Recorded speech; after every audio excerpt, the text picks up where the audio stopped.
madaxweyne ku-xigeenka dowladda Puntland, gudoomiyaha baarlamaanka, gudoomiye ku-xigeenada, ku-xigeenka baarlamaanka koonfur galbeed iyo wafdiga la socda, xubnaha golaha baarlamaanka, dhammaan marti sharafta kale iyo qaybaha howlwadeennada ay halka jooga dhammaantiin waxaan idinku salaamayaa salaanta islaamka. assalaamu calaykum waraxmatullaahi tacaala wabarakaatu. waxaa sharaf weynii ah inaan hortiinna imaado si rasmi ahna aan u furo kalfadhiga 47aad ee baarlamaanka Puntland, iyadoo sidoo kale aan idinla wadaagayo warbixin taabanaysa waxqabadka xukuumadda intii u dhaxaysay labada kalfadhi. waxaan sidoo kale golaha warbixin ka siin doonaa arrimaha siyaasadda guud ee Soomaaliya ee xilliga kala guurka. mudana guddoomiye mudanayaal, intii labada kalfadhi u dhaxaysay waxaan safar shaqo ku soo maray magaalooyinka Gaalkacyo, Galdogob, Xero Jaalle, Bursaalax, Saaxo, Daarasalaam iyo Cagaaran oo ka mid ah gobolka Mudug. ujeeddooyinka ugu muhiimsan ee safarradaasi waxay ahayd dardargelinta howlgallada amniga lagu sugaayo, kormeeridda shaqooyinka hay-adda dawladda ka wadaan deegaannadaas, iyo in aan wax ka ogaanno nolosha shacabka deegaannadaas, waxaana kaloo waxna looga qabto baahiyahooda aasaasiga ah. intii safarka aan ku jirnay aniga iyo wafdigii ila socday waxaan la kulannay qaybaha kala duwan ee bulshada deegaannadaas aan maraynay.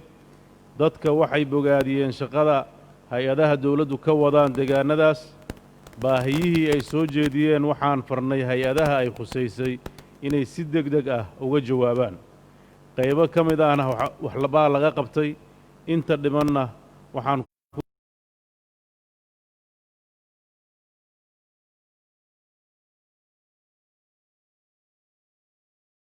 dhinacyo badan taabanaya la yeelannay dawladda Galmudug. iskaashigaasi waxa uu xoojinayaa ka hortagga argagixisada, colaadaha beelaha, la dagaalanka mukhaadaraadka iyo dembiyada kale ee xuduudaha ka dhaca. waxaan sidoo kale ku guulaysannay iyada oo la iskaashanayo in la furo waddooyinkii xirnaa, dib u dhisna lagu sameeyo si ay u fududaato isku socodka bulshada labada dhinac.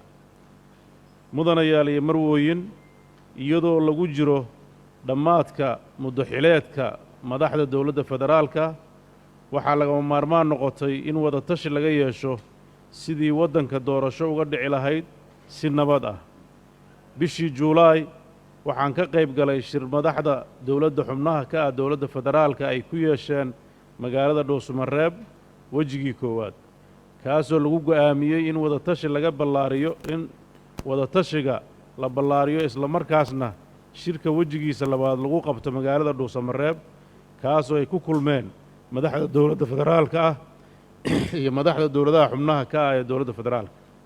shirkaas waxaa la isla qaatay in doorashadu ay dhacdo wakhtigeeda, lagana gaaro heshiis siyaasadeed sida doorashadu u dhacayso, taasoo loo ballamay 15 Agoost 2020. wejigaa saddexaad la isugu yimaado isla magaalada Dhuusamareeb. waxaa kale oo madaxdu isugu timid magaalada Muqdisho si loo dhammaystiro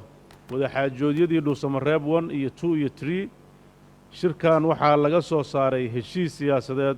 oo ka kooban 15 qodob oo mabaadi'da guud oo lagu hagaayo doorashada 2020-2021 ayna ansixiyeen labada aqal ee baarlamaanka federaalka ah 26kii bishii 9aad 2020. ansixintii heshiiska siyaasadeed kadib,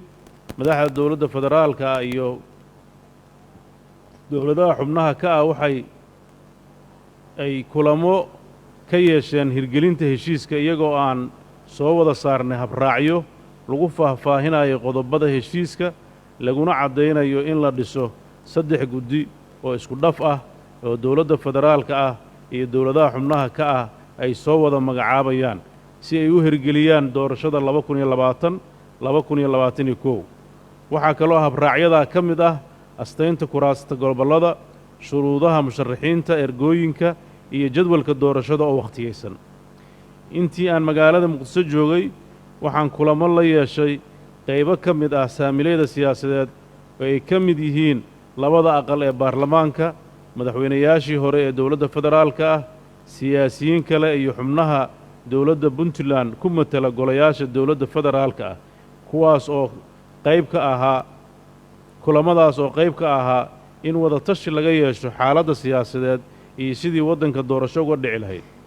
waxaa xusid mudan in muddada aan muqdisho ku sugnaa anigii wafdigii ila socday aan kulamo kala duwan la yeelannay wakiiladda beesha caalamka oo ay ka mid yihiin wakiilka xogayaha guud ee qaramada midoobay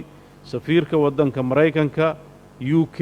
EU AU Italy Sweden iyo kuwo kale oo dhammaantood ka wada hadalnay horumarka ay puntland ka samaysay dhinacyada hirgelinta nidaamka axsaabta badan dib u habaynta ciidanka maaraynta maaliyadda iyo dowrka shariifka ah ee puntland ay ka qaadatay in waddanku ay ka dhacdo doorasho hesiis lagu wada yahay oo wakhtigeeda ku dhacda mudanayaal iyo marwooyin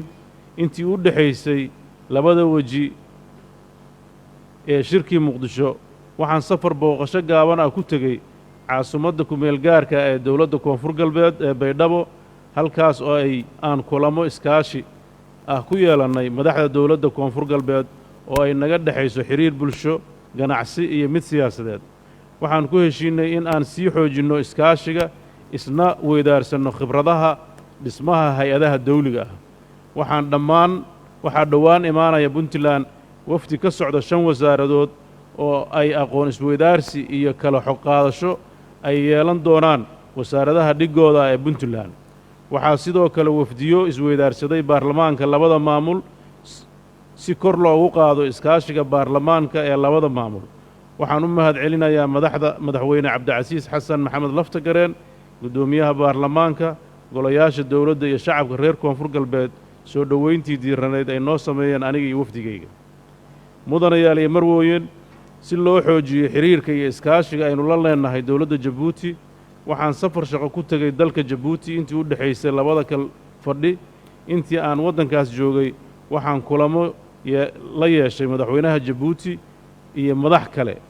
kuwaasoo aan ka wada hadalnay sidii loo xoojin lahaa xiriirka ganacsi ee inaga dhexeeya isla markaasna shirkadahoodu u maalgashan lahaayeen puntland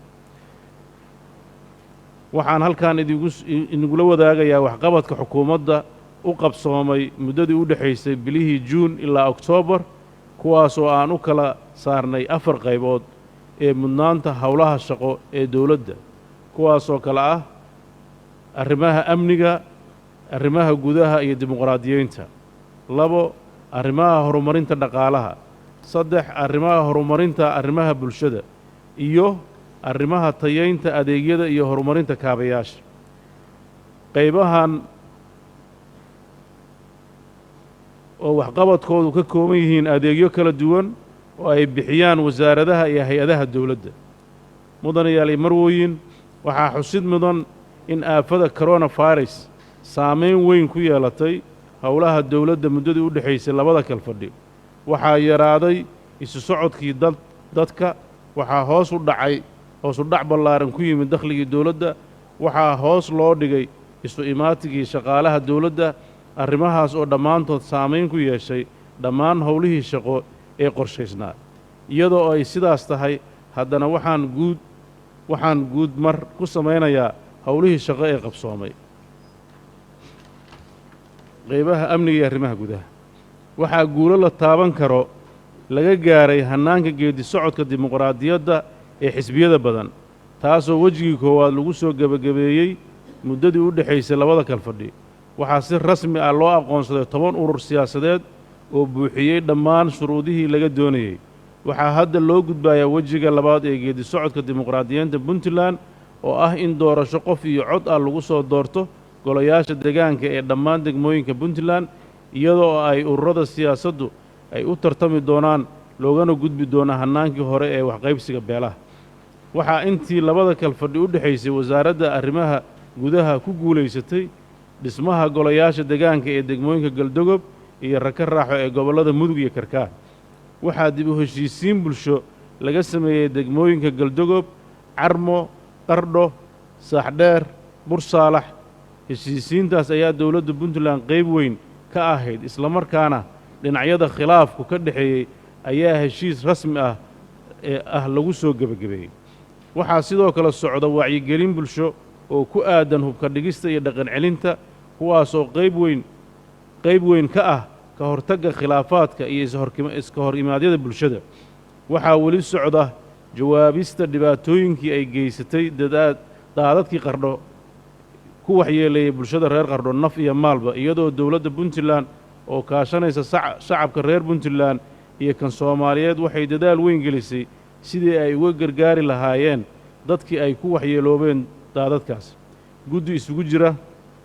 dowladda iyo xubnaha door bulshada reer Puntland ayaa waxay juhdi badan ku bixiyeen inay arrintaas ka jawaabaan, waxayna gaareen guulo wax ku ool ah, waxayna ururiyeen dhaqaale badan tan iyo intii ay shaqo bilaabeen. guddiyadaas hawshaas loo xirsaaray dhammaan kaalmooyinka ayaa ah kuwo loogu jawaabayo dhibaatooyinka isugu jira mid burbur hanti shakhsiyeed iyo burbur soo gaaray kaabayaasha. waxaa sidoo kale socda qorshaha magaalada loogu maaraynayo biyaha ka soo rogmada buuraha iyo togagga, iyada oo aan rajaynayno in dhowaan uu bilaaban doono fulinta qorshahaas si aysan mar dambe magaalada ugu soo fatahmin daadad muddada badan ku soo laalaabanayay. waxaa si fiican u socda barnaamijka maamul daadejinta ee ka socda 9 degmo oo Puntland ka tirsan, kuwaasoo adeegyada aasaasiga ah ay si toos ula wareegi doonaan maamulka degmooyinkaas sida waxbarashada hoose dhexe iyo adeegyada caafimaadka aasaasiga ah. barnaamijkan oo haddii wejigiisa koowaad lagu guulaysto loo soo gudbi doono degmooyinka kale ee Puntland. si waafaqsan qorshaha tayeynta ciidamada booliiska, waxaa dufcadii ugu horreysay ee ciidanka booliiska Puntland tababar loogu soo xiray xerada Xorgoble ee magaalada Qardho. dhammaan ciidankaas waxaa si dhammaystiran loogu diiwaangeliyey hannaanka casriga ee biometriga ah, isla markaasna mushaharooyinkoodii loo laba jibaaray, kuwaasoo sidoo kale agabkii ay ku shaqayn lahaayeen loo diyaariyey sida gaadiid iyo waxyaabaha kale u baahan yihiin. waxaa kale oo qaybna ay dhammaadeen, qaybna hadda la bilaabay dhismaha 9 saldhig oo waaweyn oo laga hirgelinayo degmooyinka Gaalkacyo,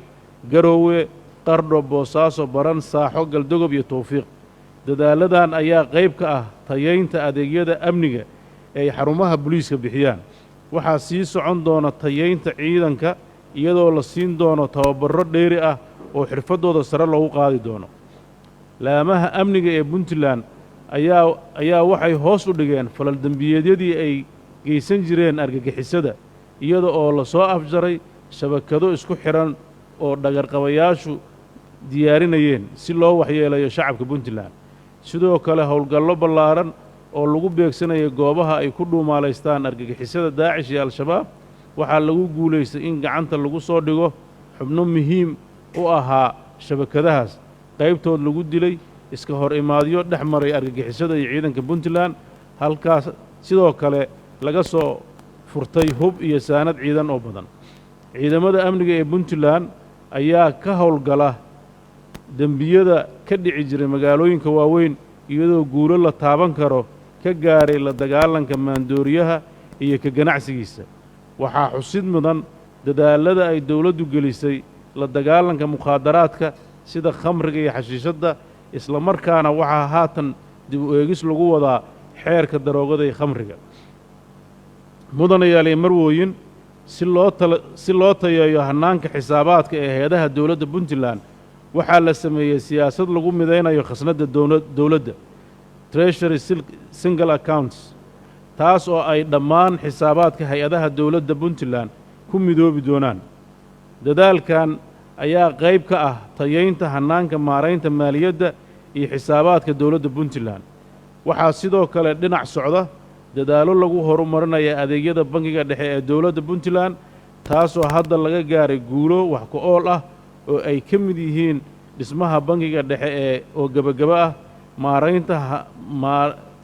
gabagaba maraya hannaanka maaraynta xisaabaadka bangiga dhexe iyo laamihiisa oo loo beddelay qaab casriya oo digital ah abuuridda siyaasadaha iyo habraacyada aasaasiga ee bangigu ku howlgalaan tayaynta xirfadda shaqaalaha iyo dhismayaal cusub waxaa sidoo kale la horumarinayaa iskaashiga bangiga iyo wasaaradda maaliyadda si loo helo hannaan maaliyadeed oo casri ah daahfuran la isku hallayn karo si loo dardargeliyo howlaha kastamka tuurdibi iyo iskaashiga ganacsi ee aan la leenahay Itoobiya waxaa is-afgarad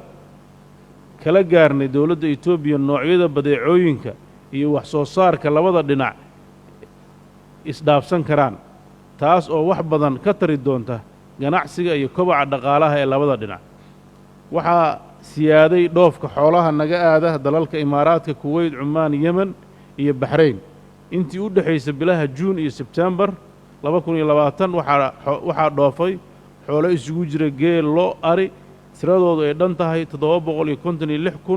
756,926 iyadoo la tayeynayo daryeelka caafimaadka xoolaha waxaan dirnay 4 kooxood oo ka jawaabayay xaaladda caafimaad oo si gaar ah geela u saameeyay taasoo degmooyinka Buurtinle Xarfo Gaalkacyo Bursaalax Galdogob Garoowe godob jiiraan Buuhoodle iyo koonfurta Laascaanood loo diray isla markaasna ay ku soo guuleysteen fidinta daryeel caafimaad xoolaha degdeg ah tiro dhan 15,258 neef oo geel ah mudanayaal iyo marwooyin waxaa guul ku soo dhammaaday imtixaankii shahaadadaha ee fasalka 8aad iyo 12aad oo ay fariisteen isugeyn tiro arday ah oo dhan 16,000 kuwaas oo ku galay imtixaanka 132 goobood oo deegaanka Puntland ah waxaa maamulayay kormeerayay isla markaasna ilaalinayay imtixaanka Puntland shaqaale gaaraya 825 ardada fariisatay imtixaanka fasalka 12aad ee shahaadiga ah isla markaana gudubtay waxay dhan yihiin 4,821 oo u dhiganta 97.77 boqolkiiba halka ardayda dhacday ay yihiin 59 arday oo u dhiganta 1.19 boqolkiiba waxaa fariisan imtixaanka ardada tiradoodu gaaraysa 11 arday tani waxay xaqiijinaysaa tayada waxbarashada oo ay bixiso dowladda Puntland waxaana naga go'an inaan sii tayeyno heerka tacliinta Puntland waxaa si habsami leh u furmay waxbarashada sanad dugsiyeedka 2020-2021 dhammaan deegaanada Puntland kuwaasoo habraacyada ka hortagga cudurka COVID-19 lagu wacyigeliyay ardada waxaa socda dhismaha 7 dugsi iyo dayactirka 18 dugsi oo kale waxaa sidoo kale dhismayaal lagu kordhiyay 9 dugsi oo kale iyadoo ay dowladdu sii wadi doonto dadaalada ay ugu jirto in ay siyaadiso kaabayaasha waxbarashada waxaa 50 kursi oo deeq waxbarasho ah oo heerka labaad ah master degree ka helnay dowladda aan dariska nahay ee Itoobiya kuwaas oo loo qaybiyay shaqaalaha cisbitaalada jaamacadaha iyo shaqaalaha dowladda si looga hortago loona xakameeyo faafidda cudurka COVID-19 waxaa Puntland laga furay 3 shaybaar oo cusub marka laga tagay kii hore ee Garowe ka furnaa oo loogu talagalay adeega baaridda cudurka COVID-19 waxayna kala yihiin magaalooyinka Boosaaso Gaalkacyo iyo Baran waxaa sidoo kale qorshaysan in magaalada Buuhoodle laga furo xarunta shanaad ee laga heli karo adeega baarista cudurka COVID-19 dhammaan xarumahaas waxaa ka howlgala shaqaale si fiican loo diyaariyey bixinta adeegyada caafimaadka isla markaasna intii u dhaxaysay labada kalfadhi waxaa 390 howlwadeennada caafimaadka lagu tababaray ka hortagga daaweynta wacyigelinta iyo maaraynta karantiilka ee cudurka COVID-19 waxaa la qabtay sahamo isdaba joog ah oo loogu koorgalayo saamaynta ayaxa iyo goobaha uu ku sugan yahay guud ahaan gobollada Puntland dowladda Puntland waxay si buuxda uga howl gashay la dagaalanka ayaxa iyadoo adeegsanaysa shaqaale si gaar ah loogu carbiyey kuna gaashaaman qalabka loogu buufiyo ayaxa diyaarado korka ka buufinaya iyo gaadiid lagu rakibay qalab lagu buufinayo ayaxa waxaa sidoo kale dhinac socday dadaallo lagu qiimeynayo 15 degmo deegaanadaas oo lagu qiimeeyey saamaynta uu ku yeeshay ayaxu wax soo saarka dalagga beeraha iyo daaqa iyadoo laga duulayo horumarinta adeegga biyaha ayaa waxaa si rasmi ah loo hirgeliyey qodidda 6 ceel biyood oo dhaadheer kuwaasoo laga qoday qaybo ka mid ah deegaanada puntland waxaa dayactir dhammaystiran lagu sameeyey 13 ceel biyood oo ku kala yaalla goobo kala duwan iyadoo sidoo kale la qoday 2 warood biyood oo loogu talagalay in looga faa'iidaysto kaydinta biyaha xilli roobaadka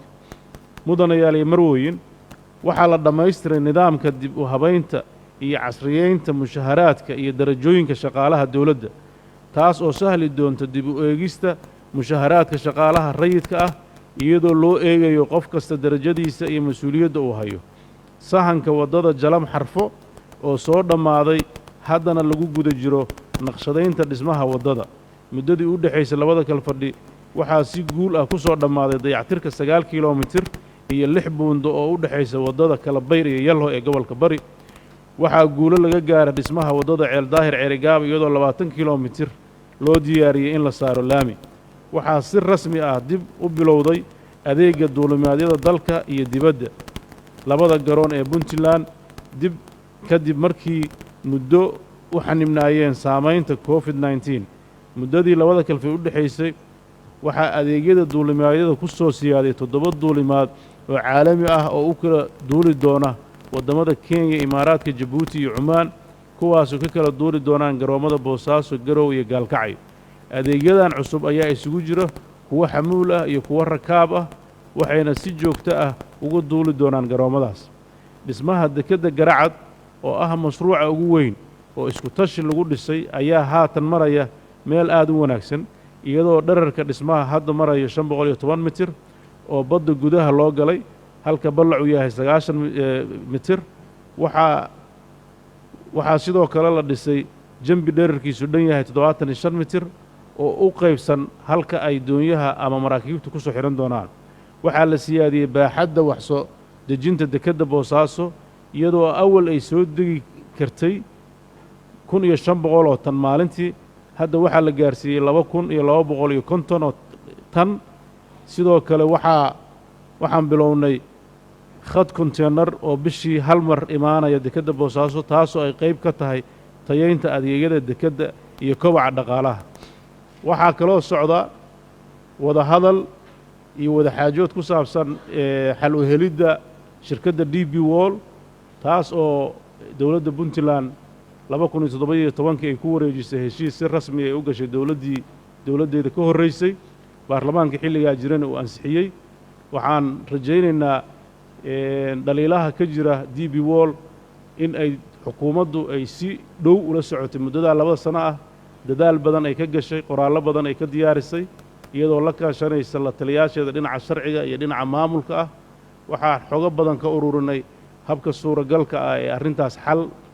midaysan oo waara oo aanan saamayn ku yeelan xiriirka dawladda Puntland iyo Imaaraad inaan ka gaarno iyadoo ku kooban shirkaddaas DP World ama B&O ee dekedda Boosaaso haysa waxaan rajaynaynaa muddooyinka kooban in ay xal waara laga gaari doono iyadoo xalkaas uu dibadhiciisu sabab u yahay COVID-19 iyo socodkii caalamka ka dhacay oo suuragal ka dhigi waayey in si rasmi ah oo foolka foola loo wada hadlo waxaan aad ugu rajo weynahay arrintaasi waan ogahay bulshada reer Puntland inuu culays badan ku hayo waxaan ku kalsoonaataan xukuumaddiina iyadoo ilaalinaysa habka nidaamka dawliga ah heshiisyada caalamiga ah sida loo galo iyo xuquuqda dadka reer Puntlandba inaysan ahayn arrin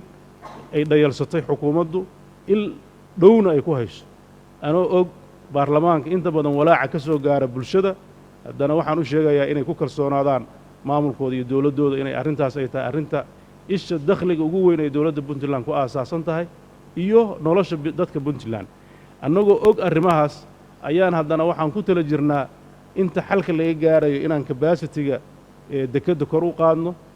ka tayayno sidaa hadda arkayseen habka maamulka oo la hagaajiyey waxaa la kordhiyey tirada ama tanka maalintii la dejin doono waxaan hadda lagu gada jirayaa in la hagaajiyo meelaha xoolaha ka dhoofaan iyo in loo diyaargaroobo konteenarada meelaha lagu kaydin doono iyada oo xalka sida hadda ay tahay ah mustaqbalkana loo diyaargaroobi doono in la helo deked casri ah oo ku filan baahida dadka Puntland dhammaanteed mudanayaalay marwooyin intii lagu guda jiray labada kalfadhi